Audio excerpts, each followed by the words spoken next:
प्रिय विद्यार्थियों, पिछले वीडियो में हम डिस्कस कर रहे थे इल्तुतमिश किस प्रकार दिल्ली सल्तनत की गद्दी पर बैठा और उसके बैठते ही गद्दी पर उसके सामने कठिनाइयों का अंबार लग गया। और कल मैंने 3 कठिनाइयां आपको बताई थी कि सबसे पहले असंगठित मुस्लिम राज्य ऐबक उसके लिए छोड़कर गया है। ऐबक को 4 वर्ष का समय मिला था। इन 4 वर्षों के समय में वो विद्रोहों को दबाने में और अन्य कार्यों में उलझा रहा। दिल्ली सल्तनत की कोई प्रशासनिक रूपरेखा नहीं खींच पाया था ऐबक, जिससे प्रशासनिक ढांचा नहीं होने के कारण सल्तनत की व्यवस्था को चलाना बड़ा मुश्किल था, क्योंकि अराजकता अव्यवस्था का माहौल फैला हुआ था। ऐसे में इल्तुतमिश क्या करे? दूसरा, सेना का विश्वास प्राप्त करना। इस पॉइंट पे मैंने आपको बताया था कि उस समय सेना में 2 गुट थे, एक लाहौर का गुट और दूसरा दिल्ली की सेना का गुट। दोनों ही गुट के बीच में कुछ संदेह है, डाउट है, दोनों का सहयोग प्राप्त करना है। यदि वो एक के साथ जाएगा तो दूसरा नाराज हो जाएगा। इल्तुतमिश की मजबूरी है दोनों ही गुटों को साथ लेकर चलने की, क्योंकि वो आंतरिक विद्रोहों को दबाना चाहता है, शांति व्यवस्था स्थापित करना चाहता है, नया साम्राज्य विस्तार करना चाहता है। तो सेना के दोनों गुट उसके साथ आने ही चाहिए, लेकिन दोनों ही गुट उसके साथ नहीं है। तीसरा, कुतुबी और मोजी अमीरों का विरोध। उस समय दिल्ली सल्तनत में 2 प्रकार के अमीर थे, एक कुतुबुद्दीन ऐबक के समय के और एक उससे भी पहले मोहम्मद गौरी के समय के अमीर। अमीर में मतलब मंत्री। दोनों ही इल्तुतमिश का विरोध कर रहे हैं, क्योंकि वो गुलाम है, दास का भी दास है, इसलिए वो गद्दी पर नहीं बैठ सकता। विरोध करते हैं वो लोग। वे चाहते हैं कि प्राचीन राजवंश का, चाहे वो मोहम्मद गौरी के वंश का हो या कुतुबुद्दीन ऐबक के वंश का हो, वो व्यक्ति गद्दी पर बैठे। यदि वो नहीं, साथ ही वो चाहते हैं कि ऊंचे ऊंचे पद जो तुर्क अमीर हैं उन्हीं को मिलने चाहिए, हिंदुस्तानी मुसलमानों को नहीं। आज हम उससे अगला पॉइंट डिस्कस कर रहे हैं, नासिरुद्दीन कुबाचा का वह। नासिरुद्दीन कुबाचा जो कि सिंध का शासक है, ऐबक की मृत्यु के बाद उसने सिंध में अपनी स्वतंत्र सत्ता घोषित कर दी थी।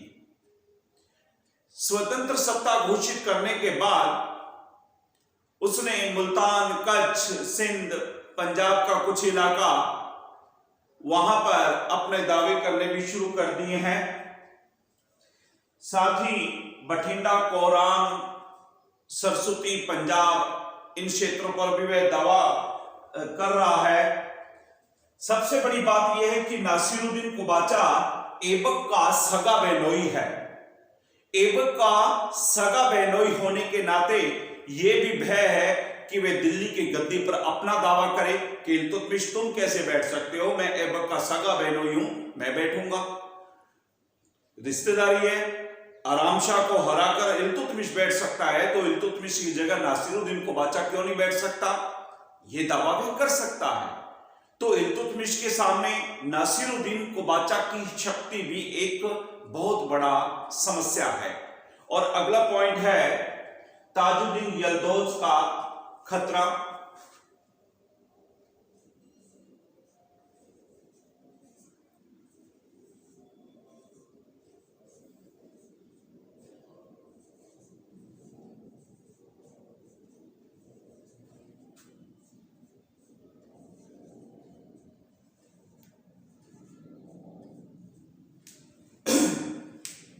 अब आप सब जानते हैं ताजुद्दीन यल्दौज कौन है।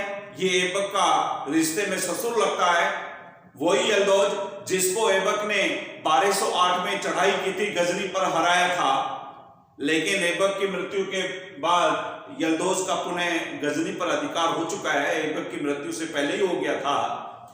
अब ये यल्दौज इल्तुतमिश के लिए एक बहुत बड़ी समस्या बनता चला जा रहा है। कारण है इसका कि उसने गजनी पर तो अधिकार कर ही लिया, साथ ही साथ वो ऐबक का जो भारतीय राज्य है, सिंध, मुल्तान, कच्छ, पंजाब वाला इलाका, उस पर अपना दावा ठोक रहा। सिंध, पंजाब, कच्छ, मुल्तान, इन क्षेत्रों के ऊपर अपना दावा ठोक रहा है कि ये तो गजनी प्रदेश के अंतर्गत आते हैं, इसलिए इल्तुतमिश शाह ये तो प्रदेश मेरे हैं।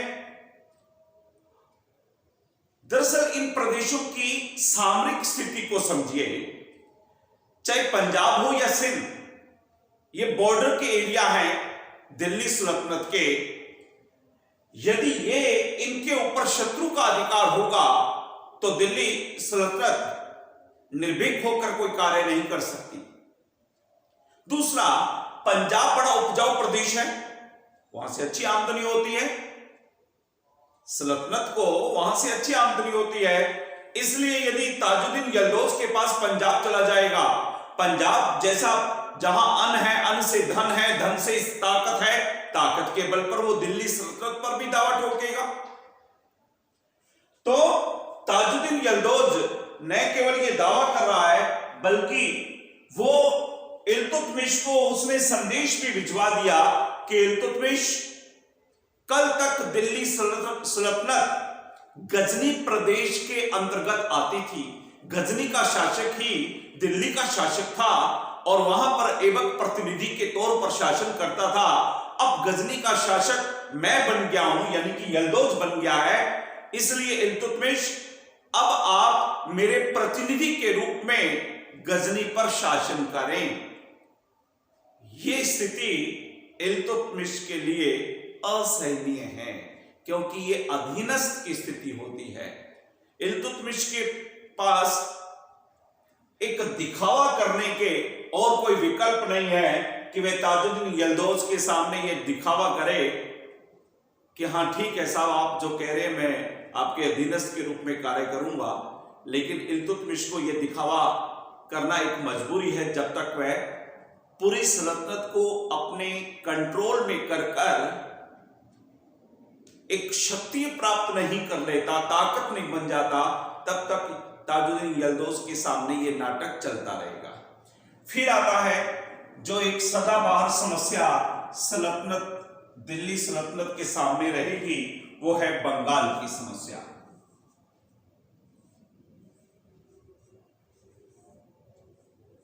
बंगाल की समस्या आपको याद होगा कि ऐबक के गद्दी पर बैठने के समय बंगाल का संबंध दिल्ली सल्तनत से टूट गया था। अली मर्दान खां वहां का स्वतंत्र शासक बन गया था, उसको जेल में डाल दिया केमल, तो फिर भागकर वो वापस आया, ऐबक के आनूने विनय किया, तो ऐबक ने केमाज़रूमी को भेजकर बंगाल के खिलजी सरदारों का दमन करके, केमाज़रूमी के नेतृत्व में सेना भेजी थी जिसने खिलजी सरदारों का दमन किया था, और अली मर्दान खां को इस शर्त पर बंगाल की गद्दी पर बैठाया था कि आप दिल्ली सल्तनत के अधीन रहते हुए वहां पर शासन करेंगे और वार्षिक कर दिल्ली को भेजते रहेंगे।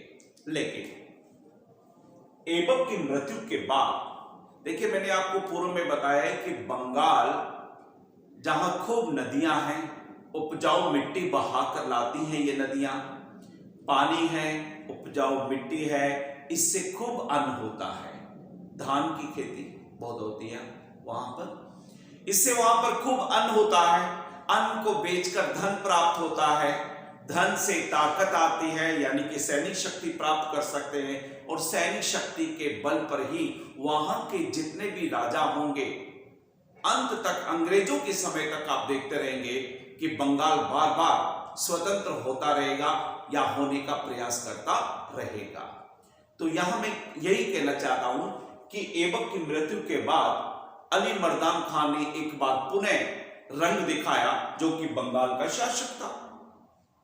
उसने बंगाल को पुनः स्वतंत्र घोषित कर दिया। चलिए, स्वतंत्र घोषित करने के बाद उसने दिल्ली सल्तनत को वार्षिक कर भेजना भी बंद कर दिया। यहां तक भी ठीक था, लेकिन अली मर्दान खां बड़ा ही अत्याचारी था। उसने खिलजी सरदारों पर अत्याचार करना शुरू कर दिया था। अतः दुखी होकर खिलजी सरदारों ने पकड़कर अली मर्दान खां को इस बार कारागार में नहीं डाला, बल्कि इस बार अली मर्दान खां का वध कर दिया।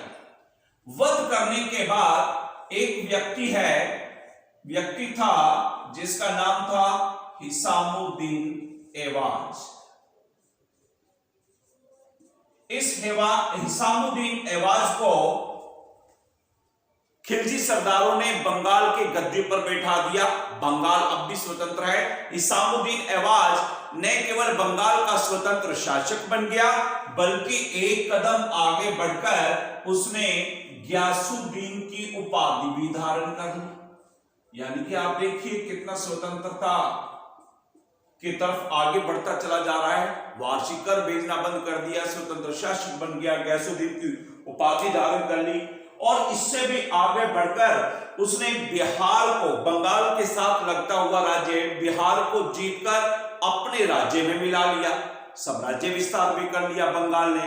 इसके साथ साथ जो पड़ोस में लगते हुए 4 राज्य थे, कामरूप, बंग, तिरहुत, जाजनगर, इन पड़ोसी राज्यों से हिसामुद्दीन एवाज कर भी वसूलने लग गया। अब आप देखिए कि बंगाल का शासक एक ताकत बनता चला जा रहा था। अतः इल्तुतमिश एक ऐसे प्रांत की स्वतंत्रता को सहन नहीं कर सकता था जो कल तक दिल्ली सल्तनत का एक अंग रह चुका था। अतः बंगाल यदि इसी प्रकार ताकत बनता चला गया तो दिल्ली के हाथ से तो गया, दिल्ली के लिए एक बहुत बड़ा खतरा भी बन जाएगा। इल्तुतमिश के सामने यह भी एक समस्या थी। आज इतना ही, इससे आगे का अगले वीडियो में। Thank you.